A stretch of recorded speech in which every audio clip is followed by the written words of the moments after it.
The coffee was lukewarm by the time I finished my rounds at Mercy Heart Clinic. I'd made it at 6 that morning, before Sophia woke, before the chaos of getting her dressed and fed and ready for school began. She'd complained about her lunch again. Too many vegetables, not enough of the cookies I'd hidden at the bottom of the container. I'd kissed her forehead and promised to fix it tomorrow, knowing full well I'd do the exact same thing because children needed nutrition more than they needed my capitulation to their preferences. At 32, I'd learned patience in ways I never anticipated as a younger woman. Patience with difficult patients. Patience with insurance companies that denied necessary procedures. Patience with myself for choices that had seemed logical at the time, but now haunted quiet moments between work and sleep. The clinic was situated in a renovated brownstone on Beacon Hill, the kind of place that whispered old money and careful discretion. My colleagues didn't ask many questions about my background. One of them, Dr. Harrison, had been instrumental in my arrival here 7 years and 9 months ago. He'd known people who knew people, the sort of network that existed in whispered conversations and handshake agreements that never made it to paper. When I'd come to him terrified and desperate, my world collapsing around shoulders too young to carry such weight, he'd listened without judgment and moved mountains. The pregnancy had been the catalyst for everything, not the pregnancy itself. Many women carried babies and built lives around them. It was who the father was that made everything impossible. Lucas Marino wasn't a man who accepted loss or limitation. He collected things. Money, property, loyalty, power. He would have collected me and our child with the same methodical precision he applied to his business interests, and our daughter would have been raised in a world where violence was currency, and trust was a weakness to be eliminated. I'd made a choice that seemed impossible at the time, but became the only option I could live with. I'd fabricated a miscarriage at 22 weeks, complete with medical records that Dr. Harrison and 2 other colleagues had carefully documented. Lucas received the news with the kind of silence that suggested his world had tilted sideways. For 3 days, I waited for him to appear at my apartment, for his men to surround the building, for the explosion of rage I knew was coming. Instead, he disappeared into his business affairs, and I never heard from him directly again. A mutual acquaintance mentioned weeks later that he'd attended a funeral, that he'd seemed diminished somehow, as though grief had carved away pieces of him. What Lucas didn't know was that I was very much alive and still carrying his daughter. The Federal Bureau of Investigation came into my life on a Tuesday, which seemed like poor timing for something that would unravel everything I'd constructed. Special Agent Morrison was professional and unremarkable, the kind of person you'd forget 5 minutes after meeting them if not for their government-issued credentials and the weight of authority they carried. He found me in the clinic parking lot after my shift, stepping out of a nondescript sedan like he'd been waiting for me specifically. "Dr. Jessica Mitchell?" he asked, though his tone suggested he already knew the answer. "Who's asking?" I kept my keys in my hand, keys positioned between my knuckles because Dr. Harrison had taught me that much, at least. Self-defense for those of us with small daughters dependent on our survival. Special Agent Morrison, FBI. He didn't reach for credentials, just held them up from his pocket. "I'd like to talk about your death certificate." The parking lot suddenly felt too exposed. "I'm not discussing anything without my attorney present. Your attorney would probably tell you that cooperating would be significantly more advantageous than obstruction of a federal investigation." He wasn't threatening exactly. His voice remained conversational, almost friendly. "The falsification of a death certificate is a serious matter, Dr. Mitchell. But we're not interested in prosecuting you. We're interested in understanding why someone in your position would go to such extreme lengths to disappear." Sophia was with her after-school program until 6. I had 45 minutes. "I want immunity," I said. "Complete immunity. Written. Get in the car." The sedan was government-issue practical. Gray interior, minimal comfort, the faint smell of coffee and something chemical underneath. Morrison drove toward the waterfront, a deliberate choice of neutral ground that suggested he'd done this before. He explained as we drove that my original disappearance had been efficient, but not perfect. Records from Johns Hopkins Medical School had been cross-referenced with state licensing databases. Someone had noticed that Dr. Jessica Mitchell, the physician, had been reported dead, yet Dr. Jessica Mitchell, the licensed practitioner, had somehow managed to maintain her credentials in Massachusetts, under a slightly altered name. Small inconsistencies that accumulated. "Someone is looking for you," Morrison said, as we pulled into a parking area overlooking the harbor. "Not us. Not federal authorities. Someone far more dangerous." My throat went dry. I didn't need him to specify who. There was only one person whose attention could constitute that particular flavor of threat. "What do they want?" My voice sounded distant, like someone else was speaking. "Information, leverage, that depends on various factors." Morrison turned to face me, his expression genuinely sympathetic in a way that made everything worse. "You have a daughter, 7 years old, born approximately 9 months after you were supposed to have miscarried." Every protective instinct I possessed roared to life. "Sophia has nothing to do with this." "Sophia." He repeated the name like he was confirming something. "That's a beautiful name. Italian origin. Your daughter's father is Italian, isn't he?" "Lucas Marino?" I didn't answer. The question hung in the sedan like something with weight and teeth. "Here's what we know," Morrison continued. 7 years ago, you became romantically involved with a significant player in organized crime. You became pregnant. You disappeared. To anyone who knew Lucas Marino, you died. But you didn't die. You created an entirely new identity and have been working as a cardiologist in Boston under a protective arrangement that, frankly, was somewhat creative in its construction. "What do you want from me?" I asked, though I already knew the answer forming in his expression. "Right now, we want to offer you something. A genuine federal witness protection arrangement. Not the improvised version you have now. Genuine security for you and your daughter. Real documentation. A real life, not one built on falsified records." "In exchange for what?" "Information about Lucas Marino's operations. His structure. His vulnerabilities." I thought of Sophia's lunchbox, the one with the cartoon unicorn on the side. I thought of her small hand in mine as we walked to school. I thought of the life I'd built. Imperfect and fragile, but mine. And then I thought about the fact that people far more powerful than me had already discovered my existence. That Morrison sitting beside me, offering protection, was only the beginning of the attention I was about to receive. "I need time to think," I said. "You have 48 hours. After that, the situation changes."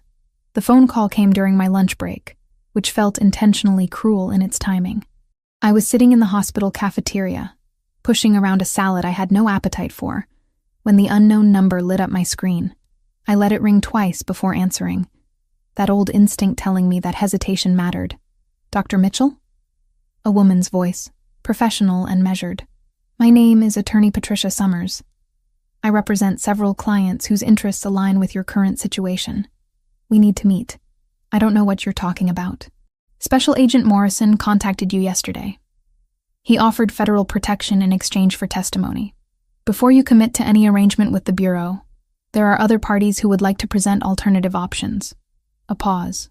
"For Sophia's sake, I'd recommend listening." The salad became instantly irrelevant. I set down my fork with deliberate care.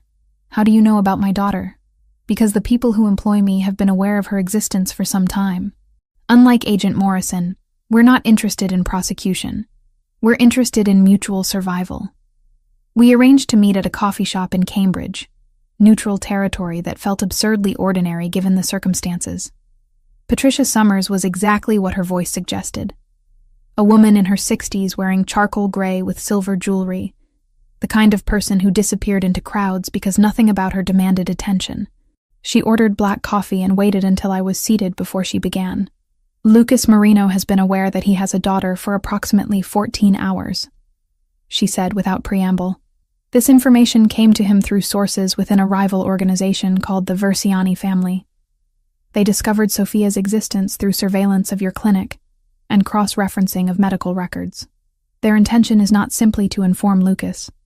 Their intention is to create leverage." My chest constricted. "What kind of leverage?" "The kind that involves your child.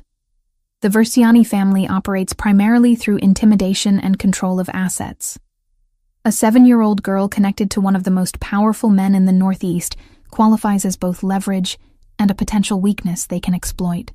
They're planning a custody arrangement that would essentially grant them access to Sophia as insurance against Lucas's business decisions. That's kidnapping. Yes.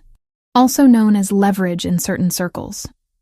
Patricia sipped her coffee with the calm of someone discussing weather patterns. The timeline is aggressive. They've already positioned people in Boston. The attempt will likely occur within the next 72 hours. I stood abruptly, the chair scraping backward. I'm taking Sophia and leaving. Where will you go? Patricia didn't even glance up from her cup. Agent Morrison knows your address. The Versiani family knows your address. Your license flagged inconsistencies in the National Provider Identifier Registry. The Massachusetts board pulled your file, and federal healthcare auditors noticed the trail. Running stopped being viable yesterday. Then what are you suggesting? I sat back down because the alternative was panic, and panic served no one. Contact Lucas Marino directly. Inform him of the threat. Allow him to provide protection. He'll never let us go. He'll absorb us into his world and... I stopped, because Patricia was shaking her head. He'll absorb you into his world regardless of what you choose. The Versiani family has already made that decision for you. The only question is whether you face that reality with protection or without it. My hands were shaking. I pressed them flat against the table. How do I contact him? You don't. I do. Patricia slid a business card across the table. It contained nothing but a phone number. Call this number at precisely 8 o'clock tonight. Tell whoever answers that Dr. Mitchell wishes to arrange a meeting with Lucas Marino regarding a matter of family security. They'll coordinate the details. Why would he agree to meet with me after 7 years? Because he has a daughter he didn't know existed. And because men like Lucas Marino don't ignore threats to their bloodline.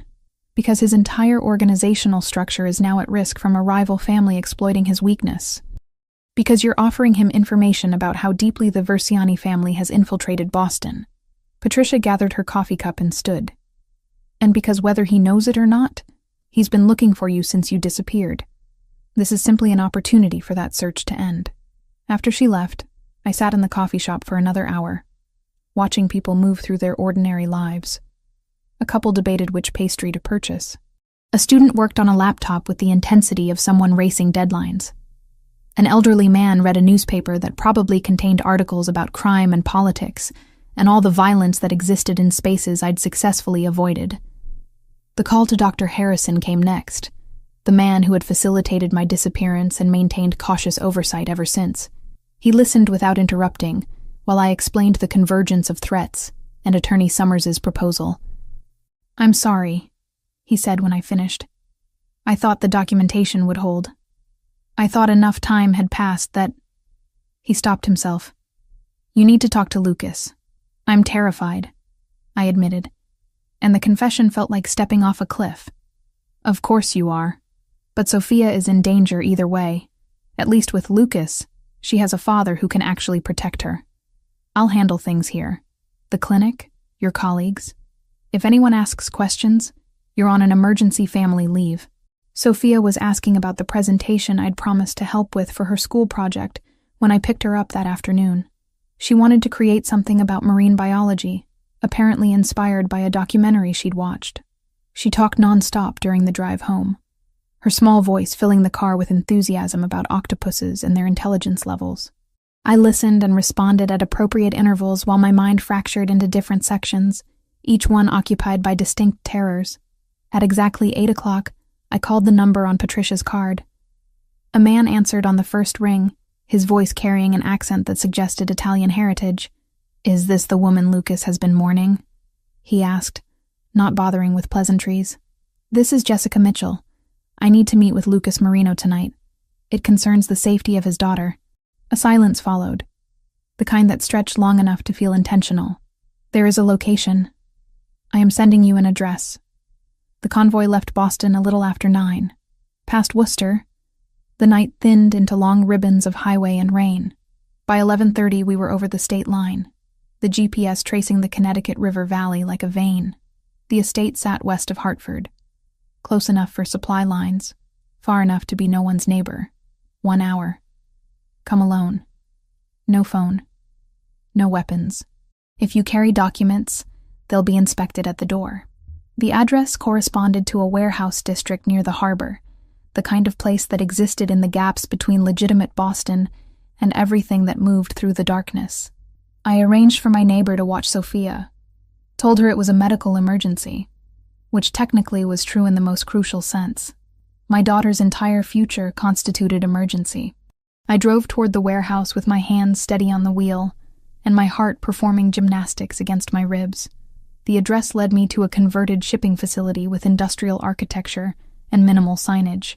A man stood waiting, his posture suggesting military training or something equivalent. He didn't ask questions, simply gestured for me to follow. The interior was all exposed brick and metal, and then suddenly we were in an office with floor-to-ceiling windows overlooking the harbor. Rain had begun to fall, the kind of steady precipitation that suggested it would continue indefinitely. And there, backlit by the gray evening light, was Lucas Marino. 7 years had changed him in ways I hadn't anticipated. His frame remained imposing, but something about his bearing suggested a man who'd been carrying weight far heavier than muscle. He turned when I entered, and for a moment nothing moved between us except recognition. "Hello, Jessica," he said, and his voice contained every emotion he'd learned not to display in 7 years of believing I was dead. The rain continued against the warehouse glass, and somewhere in Boston, my daughter slept in the apartment we'd built together, unaware that her entire world was about to shift on its axis.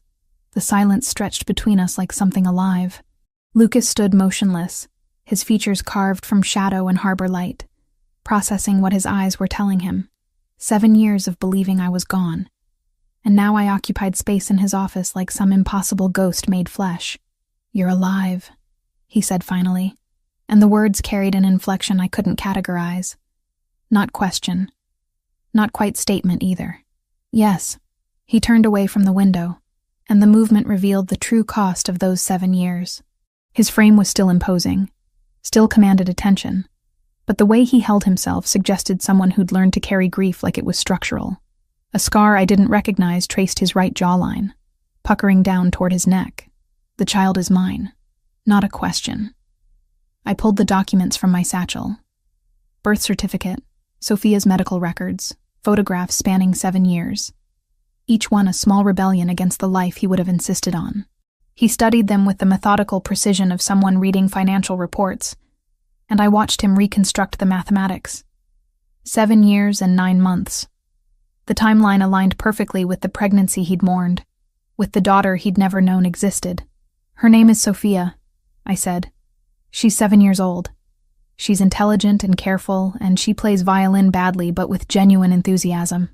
Lucas set the documents on his desk with deliberate care.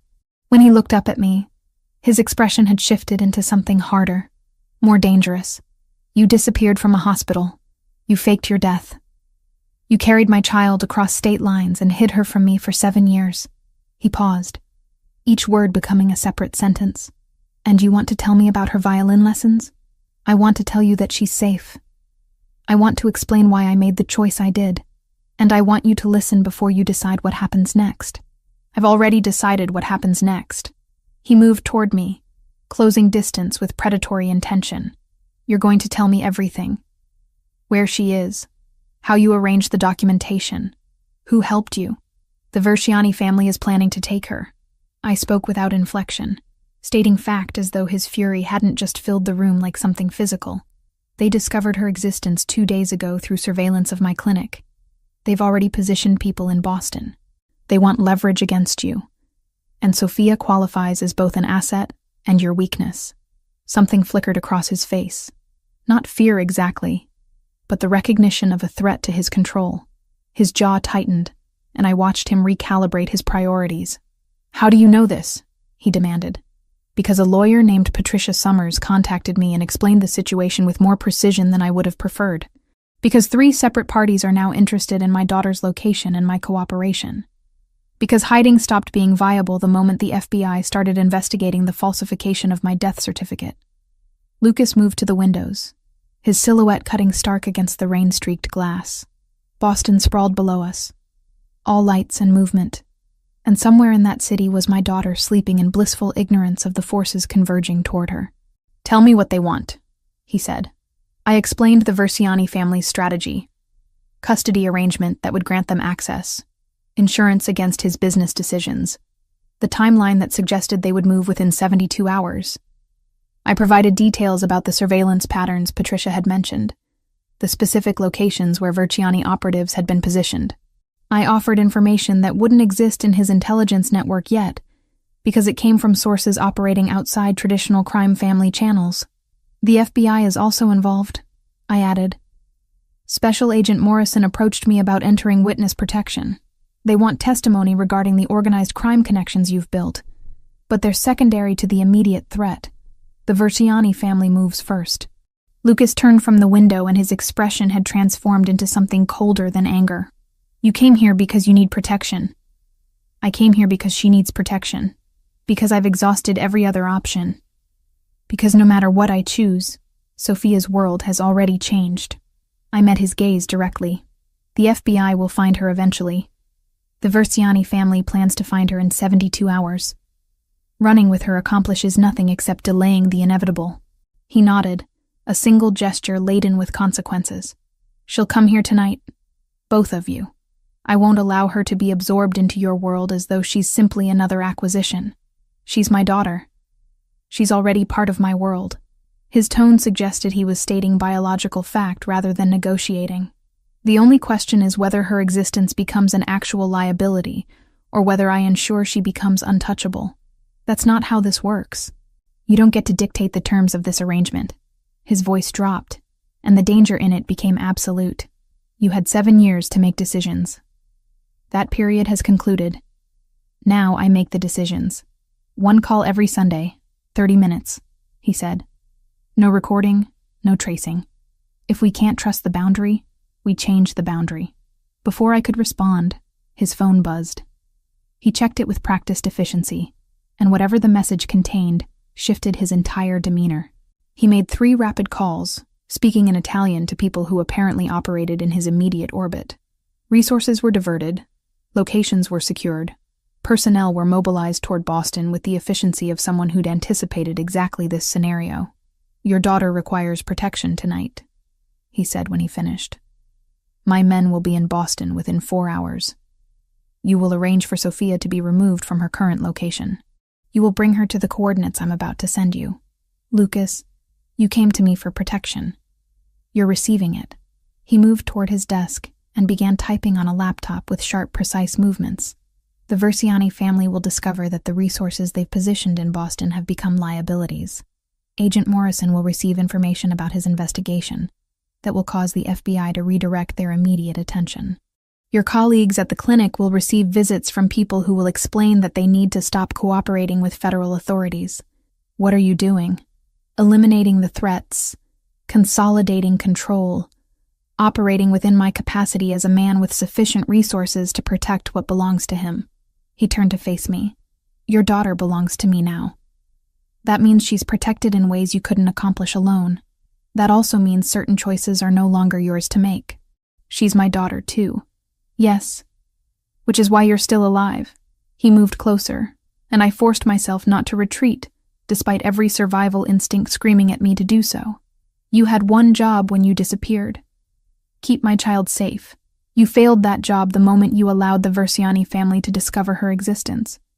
Now, I'm assuming that responsibility. I wanted to argue. I wanted to reassert autonomy and agency and maternal authority. Instead, I simply nodded, because he was right about one thing. Sophia wasn't safe with me. Sophia wasn't safe anywhere except in the orbit of someone powerful enough to make threats inconvenient for her enemies. When can you retrieve her? He asked. Within the hour. Do it. My men will be waiting at these coordinates. He sent the address to my phone. After tonight, she's under my protection. Permanently. The rain had intensified as I made my way back toward the door, each drop hitting the windows with increasing urgency. I paused before leaving. She doesn't know about you, I said. She thinks her father is simply absent. She doesn't understand what you do or who you are. Then I suppose we'll both need to learn how to be parents to each other. Lucas returned to the window, silhouetted once more against the storming city. Tonight, Jessica. Bring her tonight. After that, We discussed the details of how your life integrates into mine. I left him there in the darkness, surrounded by the infrastructure of power he'd spent 7 years constructing. Somewhere in Boston, my daughter was sleeping, unaware that her entire existence had just shifted fundamentally, irrevocably. The property revealed itself gradually as we drove through the gates. Lucas's estate sprawled across manicured grounds with the kind of understated architecture that whispered wealth rather than screamed it. Glass and stone merged seamlessly with landscape design that looked effortless, but probably required armies of maintenance staff.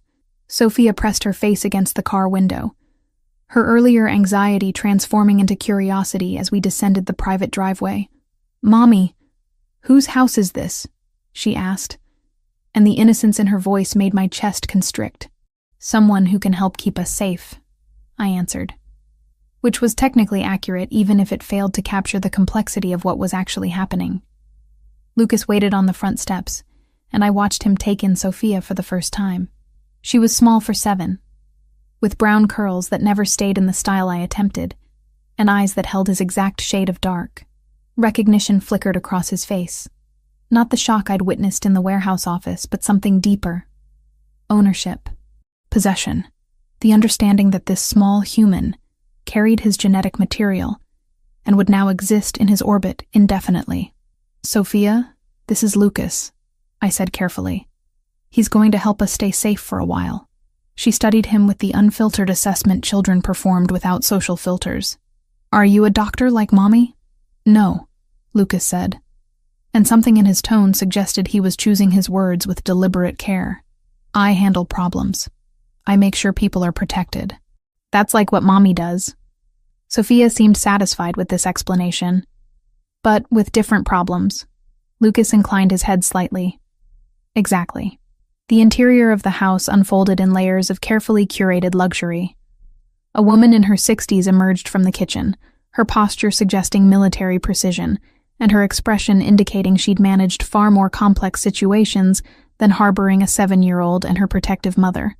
Lucas introduced her as Rosa, the house manager, and she immediately began assessing Sophia with eyes that held both warmth and professional capability. "The child must be hungry after traveling," Rosa said, her accent suggesting Italian heritage.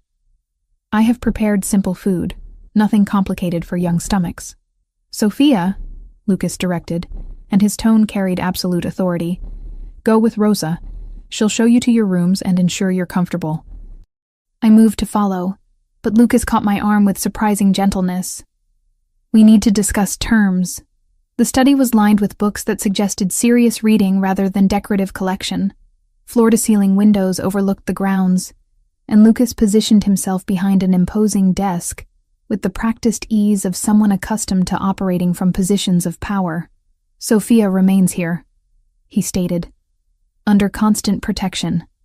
Medical staff on site. Security that exceeds what any civilian facility could provide. She needs to attend school. She needs routine. She can't be locked in a house. She'll have tutors on site initially. Once the immediate threat from the Verziani family is neutralized, we'll discuss external arrangements." He paused, studying me with an intensity that suggested he was assessing not just my words but my capacity to resist. "You'll remain as well. Not as prisoner. Not as guest. As someone with medical expertise who will ensure both she and I maintain optimal health. I won't be controlled. You're already being controlled by circumstances beyond your authority." His delivery was matter-of-fact rather than cruel. "The FBI seeks your cooperation. The Verziani family seeks leverage. I'm offering structured protection within reasonable parameters. That's not control. That's exchange of services. I need to work. I need my practice. Your practice is currently under FBI scrutiny. Continuing to work there exposes Sophia to ongoing surveillance and potential interference." He leaned back in his chair. "However, I have connections with private medical facilities. You could maintain your license and work within secure environments that don't compromise her safety." The logic was undeniable, which frustrated me more than if he'd simply demanded obedience. "And what exactly are the terms of this arrangement?" "You provide medical care as needed. You confirm Sophia is being treated appropriately. You don't attempt to leave the property without authorization. You don't contact federal authorities. In exchange, Sophia has security that's effectively impenetrable. You both receive protection from every faction currently interested in your location. That sounds like imprisonment. It sounds like reality. He stood and moved toward the windows. You made a choice when you disappeared with my child. Now I'm making the choices. The only variable is whether you cooperate or resist. Over the following weeks, the arrangement developed its own rhythm. Sophia adapted to the house with the remarkable flexibility of childhood. Rosa established routines that provided structure without oppression. A tutor arrived daily to maintain her education. She discovered a pool and spent afternoons perfecting a doggy paddle that barely qualified as swimming. She learned that Lucas took coffee in the morning without sugar, and that he had a scar because he'd once been careless about his own safety. Patricia Summers called again, I told Lucas. She would, he said, not looking up. Whose side is she on? Her own, he said. She brokers survival. Sometimes that aligns with mine, sometimes with my enemies. She warned you because selling the warning was worth more than selling the silence. So I don't owe her. You don't owe anyone who makes a living from leverage, he said. You just pay the price that keeps you standing. I watched them interact with an emotional complexity I hadn't anticipated. He would appear in doorways and ask about her day with genuine interest. He listened to her descriptions of butterfly species she'd learned about with the attention of someone who actually wanted to understand her thoughts. When she stumbled during a practice run in the hallway, he caught her reflexively, his hands trembling slightly, as though the catch had cost him something. She has your intensity, I observed one evening when Sophia was occupied with Rosa in the kitchen. She has your intelligence. He returned to the book he'd been pretending to read. She also has your stubbornness regarding bedtime protocols. You tried to order her to bed. She negotiated. She suggested that reading by herself for 15 minutes constituted an acceptable compromise. He closed his book. She inherited my flexibility regarding strategy. But the domestic equilibrium fractured when Lucas attempted to assert absolute authority regarding her activities. He made a decision that Sophia was to have no contact with people outside the property. Not phone calls to her former school friends, not letters. Complete isolation justified by security concerns. Absolutely not, I said when I discovered the directive. She's a 7-year-old child, not a strategic asset. She's my daughter, and her safety is non-negotiable. Her psychological health is non-negotiable as well. She needs connection beyond this property and beyond your security apparatus. I met his gaze directly. If you attempt to enforce that isolation, I will leave. I will contact the FBI and negotiate protective custody. I will remove her from your influence entirely. The silence that followed contained the weight of genuine conflict. For the first time since the warehouse office, Lucas faced someone who wouldn't simply accept his edicts. His hand clenched briefly, then released. 2 supervised calls per month, he said finally. To approved individuals only, monitored for security purposes. 1 call per week to 1 friend, unmonitored. You either trust that I won't betray your location or you don't. He looked at me for a long moment, and I watched the calculation move across his face. The recognition that maintaining control required her cooperation. That domination purchased through force would create precisely the resentment that would eventually separate him from his daughter. 1 call per week, he agreed. Sunday afternoons, 30 minutes maximum. It wasn't perfect.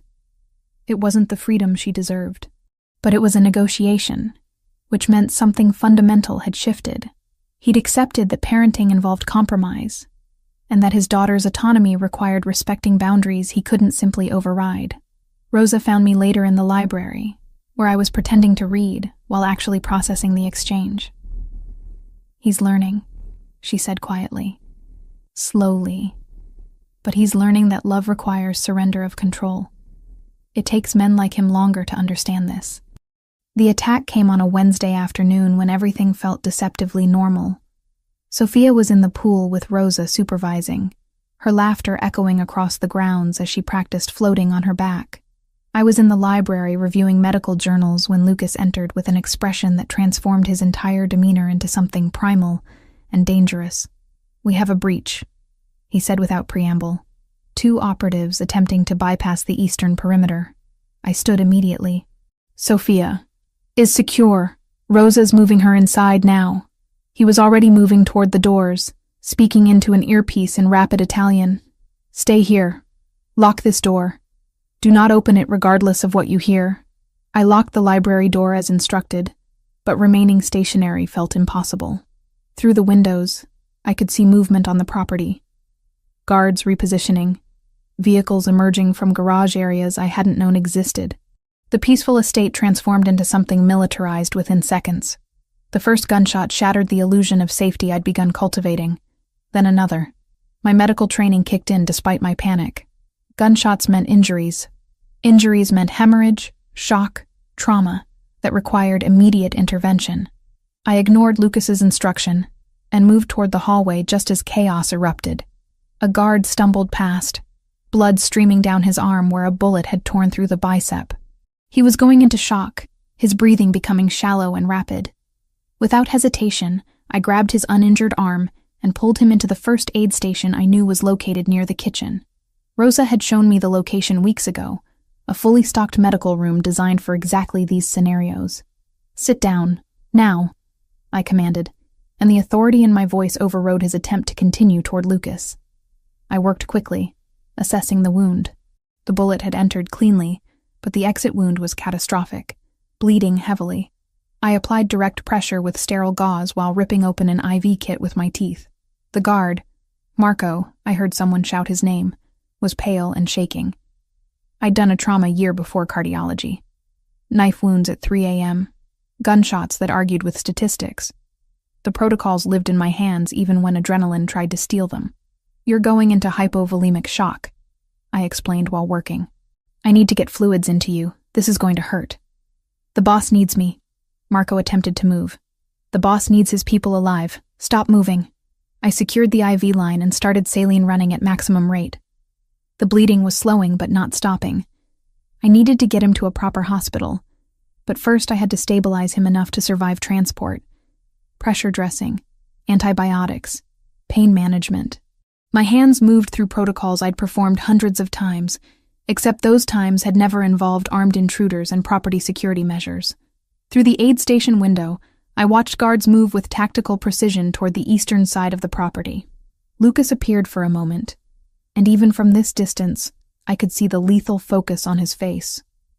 This wasn't the man who'd negotiated with me about Sophia's phone calls. This was the infrastructure of violence he'd built his life upon. The firefight lasted maybe 8 minutes, though time compressed into something unmeasurable. Then silence. The kind of silence that suggested the threat had been neutralized or had retreated. I kept working on Marco, managing his vitals and trying to calculate whether he needed emergency transport or if he could survive with my immediate care. Lucas appeared in the aid station doorway, and blood wasn't his. That mattered. He assessed the situation with a single glance and nodded approvingly. The threat is contained, he said. One operative is dead. One is captured. They attempted a direct extraction of Sophia from the pool area. My hands stilled momentarily, despite my effort to maintain composure. If Rosa hadn't already been moving her, if I hadn't immediately, she's safe, Lucas said, and his voice carried an edge of something I'd never heard before. Genuine fear, quickly suppressed. Rosa had her inside the moment the first perimeter alarm triggered. I returned focus to Marco, whose bleeding I'd managed to slow to something manageable. He needs hospital-grade care. The wound is serious but survivable if we get him surgical intervention within the next 2 hours. Ambulance arrives in 20 minutes, Lucas confirmed. You did well. Efficiently. You saved his life. I did what any medical professional would do. Most medical professionals would have panicked or attempted to hide. He watched me work with an intensity that suggested he was reconsidering something fundamental. You assessed the situation and acted. That's not standard civilian behavior. I'm not a standard civilian. I applied fresh gauze to the exit wound. I've treated gang violence patients in Boston emergency rooms. I know what trauma looks like. The paramedics arrived and I briefed them quickly on Marco's condition, medications administered, IV placement. They loaded him with practiced efficiency, and I watched the ambulance depart down the private drive. When I turned back, Lucas was still watching me with an expression I couldn't quite categorize. Reassessment. Recognition. possibly something approaching respect. "Come with me," he said. The interrogation room, because that's clearly what it was, despite the euphemistic term secure office, contained a man who looked precisely like what he was. Versiani operative, early 40s, scarred, with the bearing of someone accustomed to violence. His left eye was swelling where Lucas's men had clearly encouraged cooperation. "This is Dr. Mitchell," Lucas said calmly. "She's going to explain why your organization's plan has failed." The operative's gaze flicked toward me with confusion, then back to Lucas. "Tell me what you were instructed to accomplish," Lucas directed. The operative remained silent. Lucas nodded, and one of his men moved toward the captive. Before he could make contact, I stepped forward. "Your objective was to extract my daughter and hold her for ransom," I said, and my voice was steady despite the trembling in my chest. "Create a public spectacle that would humiliate Lucas and create leverage for future negotiations." The operative's expression shifted slightly, confirmation that I'd understood correctly. "That plan has several flaws," I continued. "First, your organization didn't account for the fact that Sophia doesn't leave this property without security detail. Second, you didn't anticipate that the medical staff on site are equipped to handle tactical situations. Third, you failed to understand that Lucas doesn't negotiate when his family is threatened. He eliminates threats."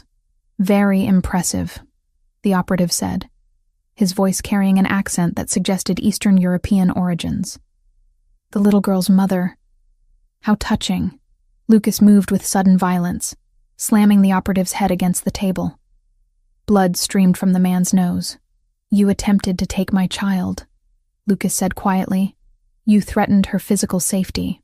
Every choice you make from this moment forward determines whether you survive the night or whether I ensure your organization understands that particular mistake has become fatal." The interrogation continued for another hour, Lucas extracting information about Versiani's positioning, their resources in Boston, their timeline for escalation. I stood nearby, ostensibly as medical observer, but actually as witness to the reality of Lucas's world. This wasn't abstraction. This wasn't theoretical danger. This was the specific mechanics of how he maintained control. When it was concluded, Lucas led me away from the interrogation room and back through the house. We found Sophia in the main living area, curled against Rosa with a book, seemingly unaffected by the morning's violence. Children possessed remarkable resilience or remarkable trauma denial. I hadn't yet determined which.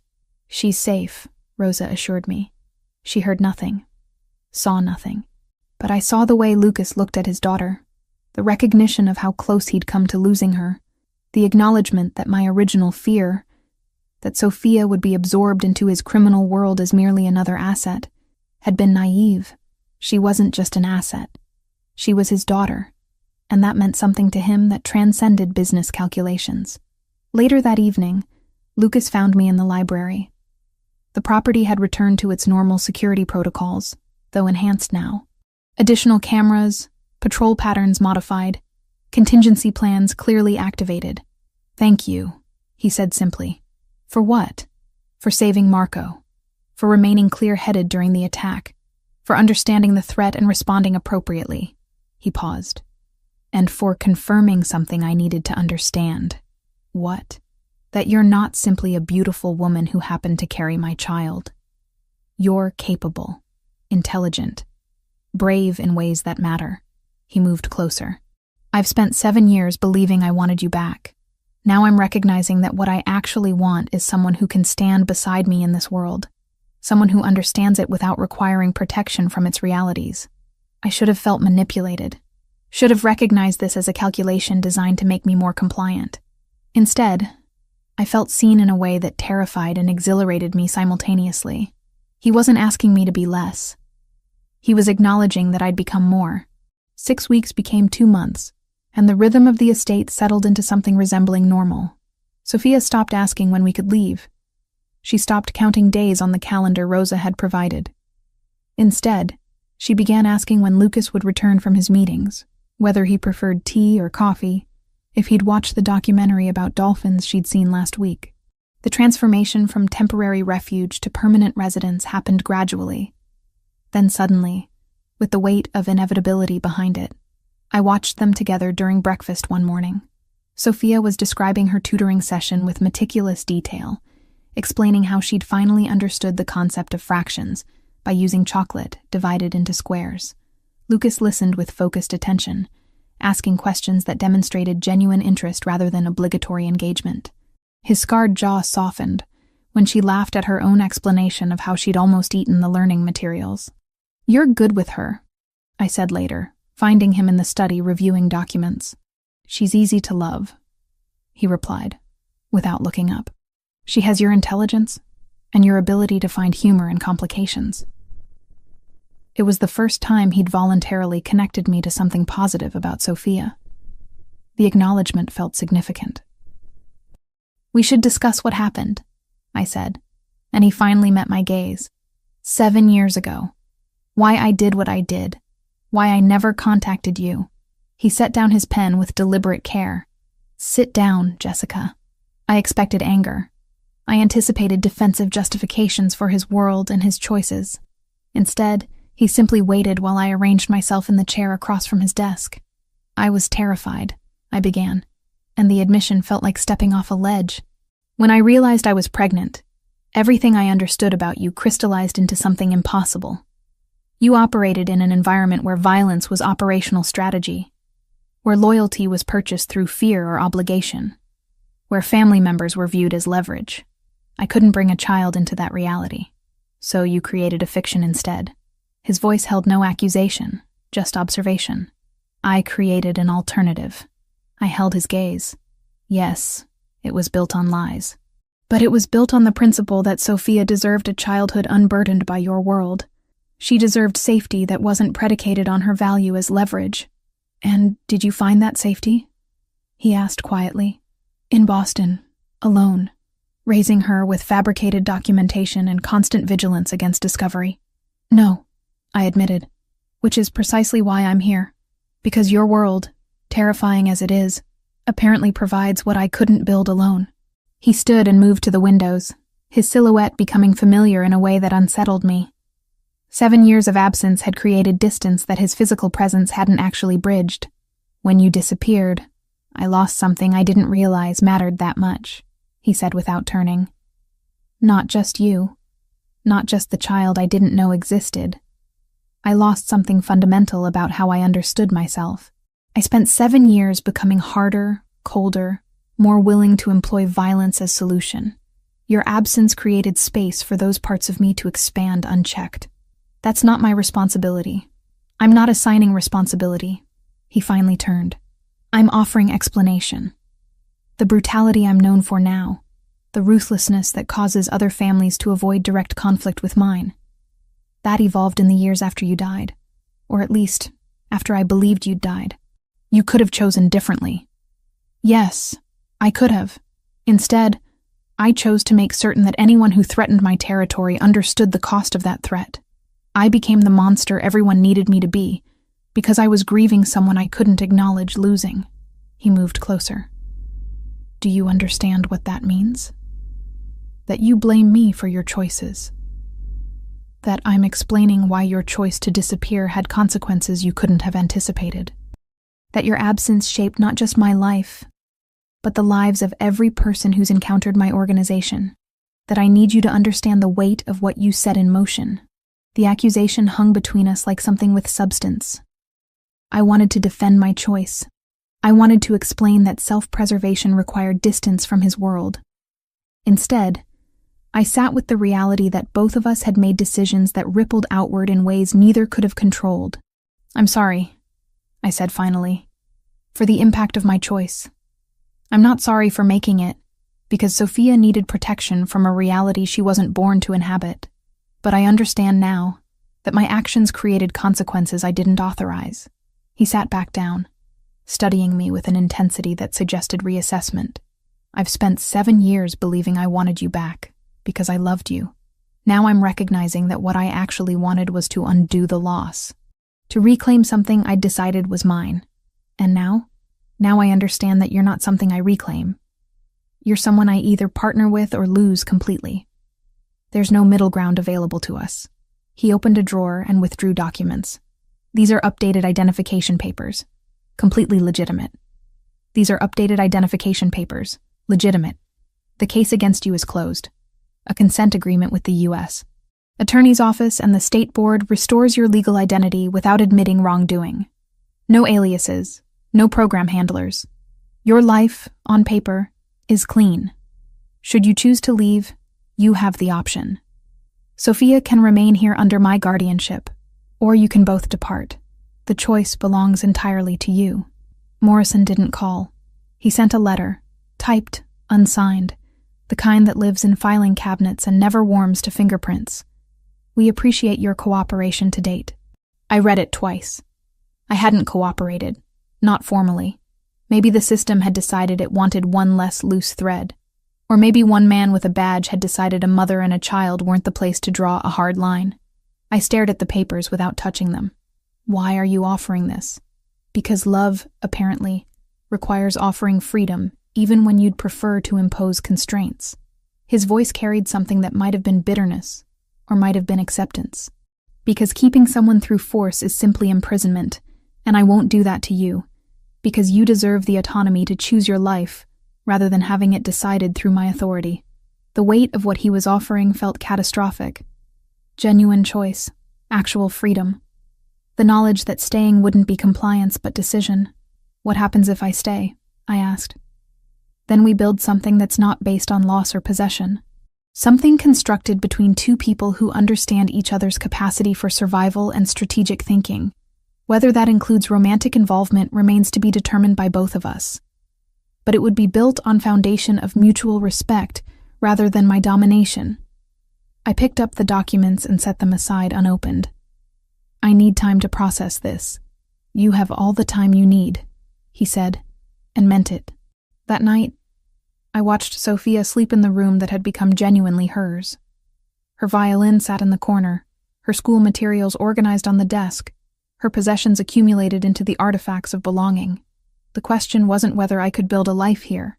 The question was whether I could accept that staying meant acknowledging that my world had fundamentally changed, and that change wasn't entirely negative.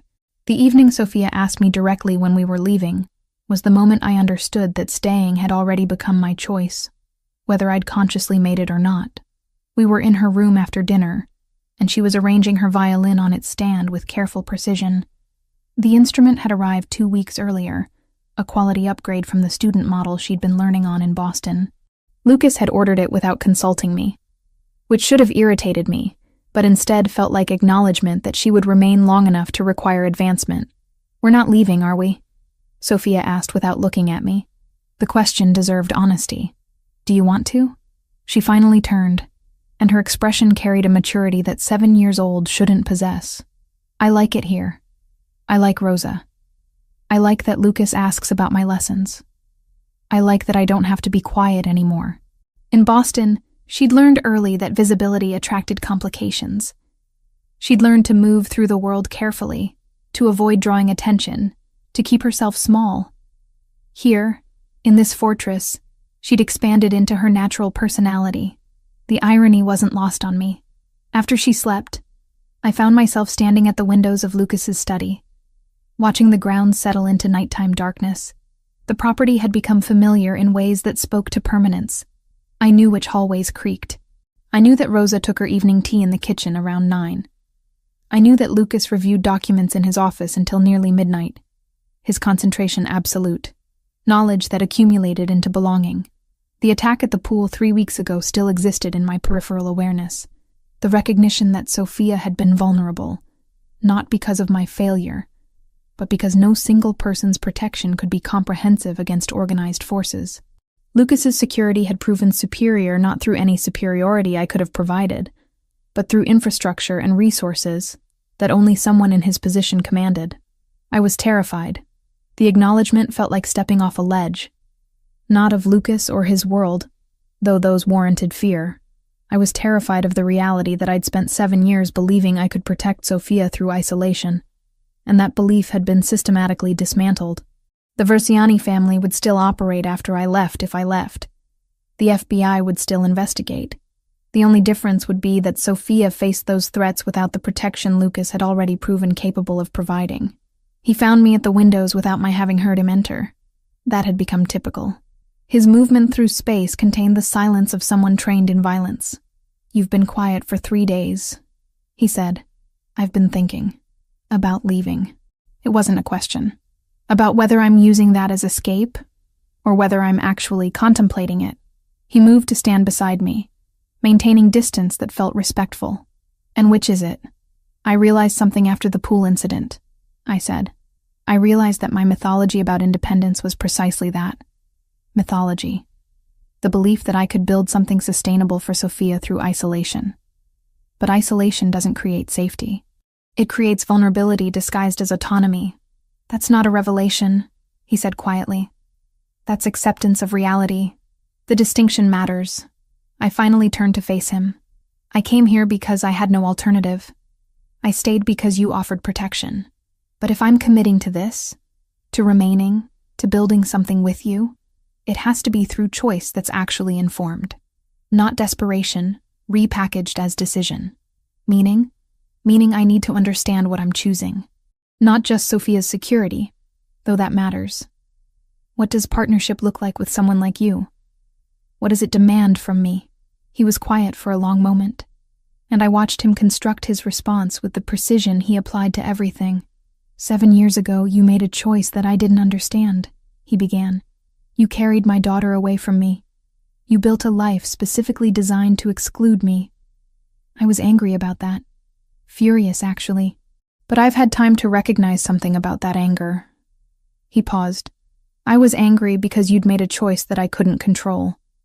That I still can't control. Is that supposed to be comforting?" "No. It's supposed to be honest." He met my gaze. "I understand now why you disappeared. I understand that you looked at me and saw someone who would absorb you and your child into his world without consent. I understand that you were protecting her by leaving. I don't forgive you for doing it, because forgiveness suggests you did something wrong. You did what survival demanded. I'm simply acknowledging that now. The distinction mattered. Forgiveness would have implied judgment, followed by absolution. Understanding felt more fundamental. If I stay, I said slowly, it's not because I'm surrendering to your authority. It's because I recognize that protection through partnership is stronger than protection through isolation. It's because Sophia deserves to know her father. It's because I'm exhausted from carrying everything alone. Those are acceptable reasons, he said. And what do you want from this arrangement? Besides the obvious leverage of having me and Sophia under your control, I want someone who understands what I do without requiring me to sanitize it. Someone who can stand beside me in this world without flinching every time I make a decision that involves necessary violence. He stepped closer. I want partnership with someone who has the intelligence to challenge me when I'm making mistakes, and the capability to survive the consequences of those mistakes. You're describing a partner in crime, not a romantic relationship. I'm describing what I actually need, he said. Romantic attachment is secondary to the foundation that has to exist first. Though if we're successful at building that partnership, romance becomes inevitable. I considered this. The pragmatism appealed to me in ways that grand declarations of passion never could. This wasn't seduction. This was negotiation. I want autonomy, I said. Professional autonomy, personal autonomy. I want to continue practicing medicine. I want to maintain relationships outside this property. I want Sophia to have experiences that aren't entirely contained within your security apparatus. Agreed. You can't make that agreement without establishing parameters. What counts as acceptable risk?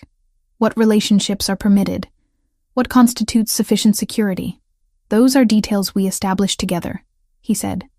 Not through my authority, but through mutual decision-making. That requires trust. Yes, it does. The rain had started while we were talking. Gentle precipitation that suggested continuation rather than storm. Through the windows, I could see it gathering on the glass, individual drops merging into rivulets. Sophia slept upstairs. The property hummed with security protocols I'd stopped bothering to fully comprehend. My life existed in this space now, not as captive but as inhabitant, who'd chosen the confinement through recognition that the alternative was worse. I'm staying, I said finally. Not because I have nowhere else to go, because I've accepted that nowhere else would be better, because Sophia is already rooted here, because I'm tired of running. Lucas reached out slowly, giving me opportunity to move away. And when I didn't, he took my hand. The contact was simple. The significance was everything. The paperwork arrived in a manila envelope marked with federal seals. 3 separate documents detailed the permanent transition of my legal status from temporary witness protection to established identity. Jessica Mitchell, officially recognized, completely legitimate. The irony of legitimacy achieved through an organization designed to obscure identities wasn't lost on me. Your colleagues are safe, Lucas said, setting a separate folder on the desk beside the federal documents. Dr. Harrison received assurances that federal investigation has concluded. The other physicians who assisted you were determined to be coerced rather than complicit. Charges have been dropped across the board. I opened the folder and found detailed documentation of how that had occurred. Legal arguments structured precisely to expose FBI overreach. Testimony from sources within the organization that indicated intimidation, rather than willing participation. The machinery of Lucas's world had moved through legitimate channels to accomplish an outcome that served my interests. How? I asked. I have attorneys who specialize in complicated situations, he replied, and I recognized the understatement. They found inconsistencies in the federal investigation that suggested prosecutorial misconduct. Once those were highlighted, the Bureau found it advantageous to close the matter. Sophia appeared in the doorway, her violin case in hand. She'd begun attending sessions with an instructor who came to the property twice weekly. The arrangement felt deliciously normal, despite its extraordinary context. "Lucas, I'm ready," she announced, and he looked up from his documents with the kind of focus he typically reserved for business matters. "Then let's hear what you've learned this week," he said, gesturing for her to proceed. She opened the case and withdrew the instrument, positioning it with the seriousness of someone who understood the value of her father's attention. The piece she played was simple, but executed with genuine effort. Not perfect, but sincere. When she finished, Lucas applauded with genuine appreciation, rather than performative encouragement. "Remarkable progress," he said. "Your left-hand positioning has improved significantly." Sophia beamed with the kind of pride that only genuine recognition from an authority figure could generate. She repacked her violin and excused herself, leaving us alone once more. "She's asking when she can attend school," Lucas said without preamble. "Regular school, with other children her age. Is that possible?" Increasingly. He leaned back in his chair. "The Verciani threat has been substantially neutralized. They lost operatives, resources, and credibility when their extraction attempt failed. Other organizations have begun recognizing that threatening my family incurs costs exceeding potential benefits." I understood what he was saying beneath the words. The world had settled into a new configuration, where Sophia's security was integrated into Lucas's reputation. Harming her would be interpreted as unprecedented disrespect. He'd made her untouchable through the same mechanisms that made him dangerous. "What about my practice?" I asked. "I've arranged access to a private medical facility in Hartford, 12 miles from the property. You can establish a legitimate cardiology practice there. Federal authorities won't interfere because your situation has been officially resolved. Patients will be carefully vetted to ensure no security complications arise." The fact that carefully vetted meant Lucas's operatives would investigate anyone seeking my medical services was something I'd accepted as necessary trade-off. Autonomy within parameters remained preferable to autonomy without safety. That evening, Sophia was asleep by 9. I moved through the quiet house with the familiarity of someone who'd inhabited it long enough to understand its rhythms. The library called to me, and I found myself selecting a novel I'd abandoned weeks ago. Reading became impossible when Lucas arrived back at the house around midnight. He moved through the doorway, with barely noticeable favoring of his left side. I set down my book immediately and approached him. "What happened?" I asked, already scanning for visible injuries. "Nothing significant. A situation in Boston required my presence.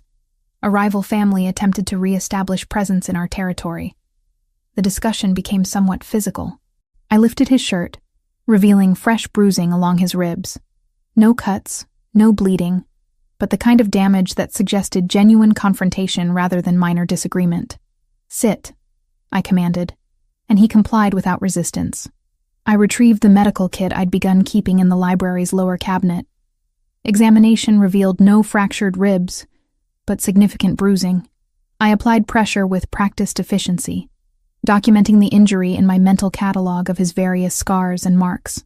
"You should have someone look at this," I said, though I was someone. I was his someone, apparently. "I do," Lucas replied, watching me work. "You." The moment contained nothing dramatic. No declaration, no orchestrated romance.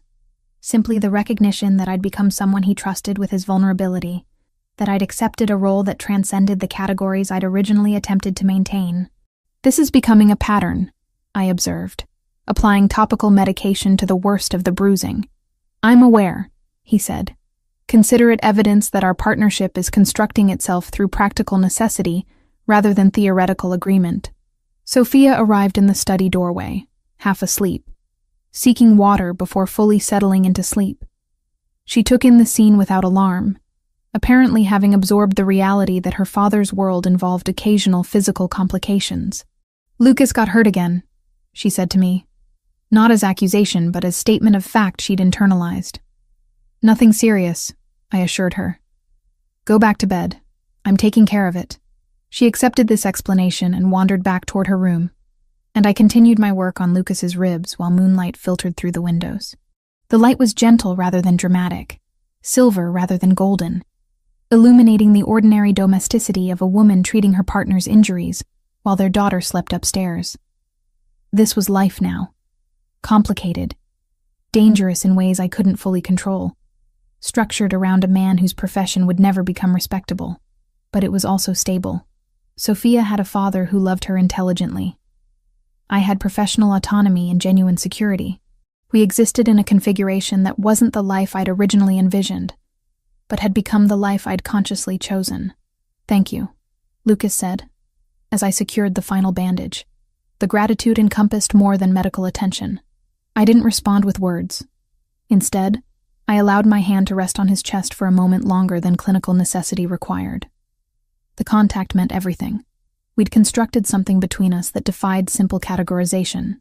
Not romance exactly, though elements of that existed. Not partnership in business, though practical cooperation defined us. Something else entirely. Something built through mutual understanding of what survival actually required.